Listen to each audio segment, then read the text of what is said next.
Saludos neoliberalismo. Somos anónimos. Vamos a explicar esa arma secreta, ya no tan secreta del capitalismo. El credo filosófico del neoliberalismo se fundamenta en el individualismo racional que formularon los padres del liberalismo económico, como Adam Smith, David Ricardo y John Stuart Mill, en los siglos XVIII y XIX. Rebelándose contra las restricciones del Estado mercantil, el liberalismo introdujo el precepto de que el motor económico de la sociedad debe ser el ímpetu personal de cada individuo para mejorar su condición, propiciando que el más emprendedor y perseverante recogería los frutos.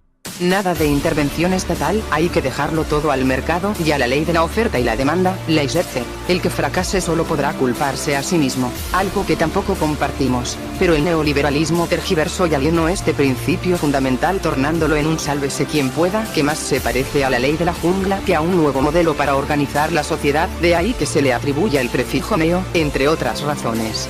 Federico von Hayek y Milton Friedman remodelaron la doctrina neoliberal inyectándole un galopante hiperindividualismo que rechazaba la dimensión social del individuo y despreciaba todo proyecto colectivo por su supuesta tendencia a ahogar el emprendimiento personal.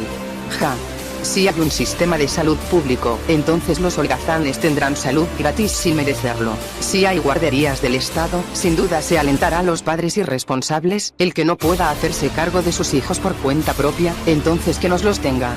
Por supuesto, todo esto lo dicen aquellos individuos que miran desde otra perspectiva, en lo más alto de la economía. Esta nueva visión desechó, hasta adrede diría yo, el componente ético del liberalismo clásico, por llamarlo de alguna manera. Ninguno de los gurús del neoliberalismo osaron invocar el fundamental texto de Adam Smith, Teoría de los Sentimientos Morales, escrito antes que La riqueza de las naciones, donde el autor delineaba la dimensión ética del nuevo modelo económico que debía implementarse. En este manifiesto ético liberal, Smith promulgó claramente que ningún sistema económico puede ser viable a largo plazo si en la práctica se permite que los intereses individuales de una persona lleguen a su realización plena mediante el atropello de los intereses de otros.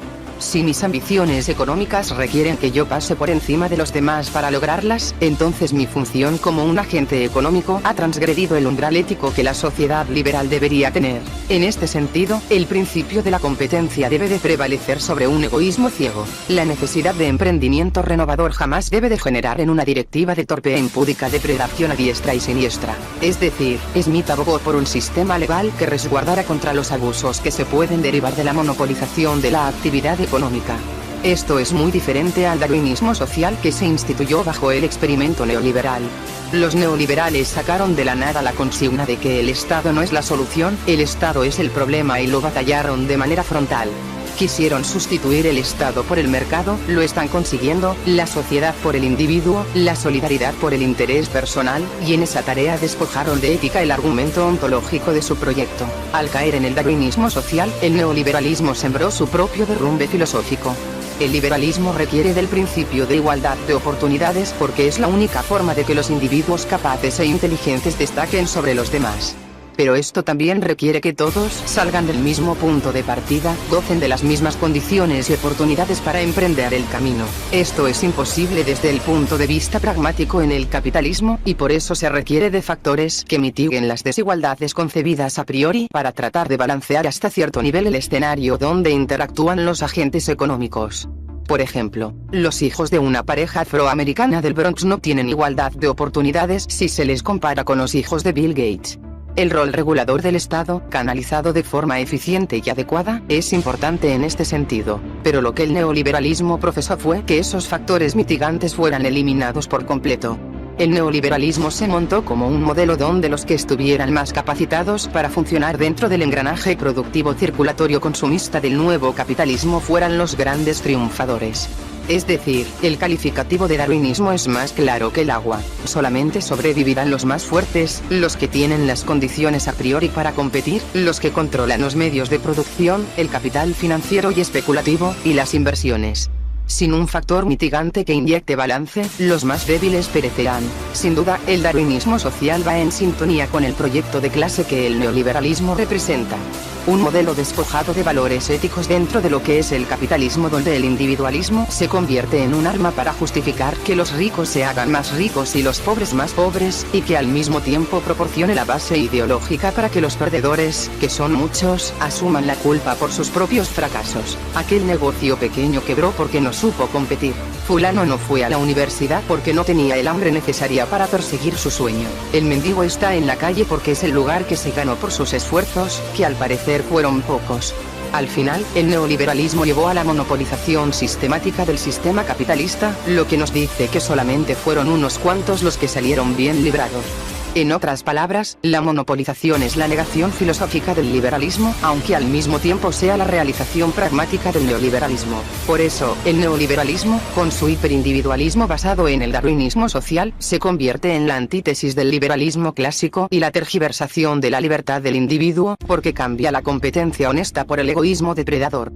El neoliberalismo nos lleva a una desigualdad vertiginosa, tanto en lo nacional como en lo internacional, al aumento de la pobreza y la exclusión social, a un consumismo entorpecedor, al cortoplacismo socioeconómico, a la maquinización del ser humano, a la mezquindad y al hoy por mí, y mañana también por mí. Y es que la falacia filosófica e ideológica del neoliberalismo es descomunal. Se basa en la extracción del ser humano de su núcleo social y en la negación de su vocación colectiva.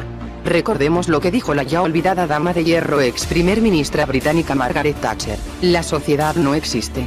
Para ella, y para muchos más, la sociedad se reducía a la interacción forzosa de individuos con intereses egoístas que solamente ven a los demás como accesorios para lograr sus metas, como objetos, y no como fines en sí mismos y como sujetos que labran la historia colectiva. No hay seres humanos asociales o extrasociales, por más que profesen el individualismo racional. Solo robotizándonos y deshumanizándonos aún más, se podría llegar a tal aberración. Por otro lado, el neoliberalismo desprecia la solidaridad entre los individuos porque aparentemente los limita, así como la cooperación que no busca el lucro y el interés propios. Descalifica toda visión que proponga que el bien común también significa el bien personal, o sea, la concepción de un proyecto colectivo. Es una filosofía insostenible y decadente que la podríamos categorizar como una dictadura del dios mercado, sustentada en una contradictoria igualdad de oportunidad que no ofrece ni igualdad ni oportunidades. Y veamos los hechos. Todas las descomunales pérdidas y vicisitudes creadas a lo largo de los últimos años por el hiperindividualismo y el darwinismo social neoliberales han sido asumidos, injustamente, por los males que el mismo neoliberalismo tanto batalló: el Estado y la sociedad, que es ahora la que paga los platos rotos. Privatización de las ganancias y socialización de las pérdidas. La inviabilidad del fundamento filosófico neoliberal, carente de ética y de dimensión social, debe llevarnos a retomar la necesidad del bien colectivo y de la solidaridad como motores de la sociedad. El neoliberalismo caerá como modelo, pero nos deja estragos con los que tendremos que lidiar más allá de salvatajes financieros y rescates hipotecarios. Nuestro objetivo es el de humanizarnos y proyectarnos como sociedades solidarias. El reto será replantearnos el carácter de la sociedad en la que queremos vivir, la que nos impone un cada quien reza por su santo, o una donde el bienestar colectivo, sin necesariamente desechar nuestra dimensión individual, funciona como el eje de nuestro accionar político, social y económico. Al fin y al cabo, el ser individual se rige por leyes colectivas que, si estas últimas desapareciesen, el individuo particular y egoísta se vería seriamente perjudicado, sean cuales sean sus cualidades individualistas que le destaquen de los demás. Ejemplo: si trabajas en una próspera empresa de cientos de empleados y las leyes que rigen las relaciones laborales desaparecen y son supeditadas al logro individual de los empleados para prosperar, la empresa aprovecharía entonces este vacío legal para sacar el máximo rendimiento de aquellos individuos que más y mejor lo hacen. Vamos que al final, sin una protección colectiva, todos los individuos serían explotados al máximo, más horas de trabajo, menos salarios, etc. Lo estamos viendo. De ahí la necesidad de la lucha colectiva en un sistema neoliberal depredador, que sería depredador incluso con los empleados que mejor lo hacen. Básicamente, el individualismo es una estrategia del capitalismo para quebrar y doblegar la fuerza más grande que tiene la sociedad y los individuos que trabajan y viven dentro de ella, la unión de todos y todas. Sin esta unión, el ser humano primitivo jamás hubiera sobrevivido, de no ser porque se organizó en tribus y clanes para apoyarse mutuamente hasta llegar a nuestra actualidad. El conocimiento es libre. Somos anónimos. Somos legión. No perdonamos. No olvidamos. Esperadnos.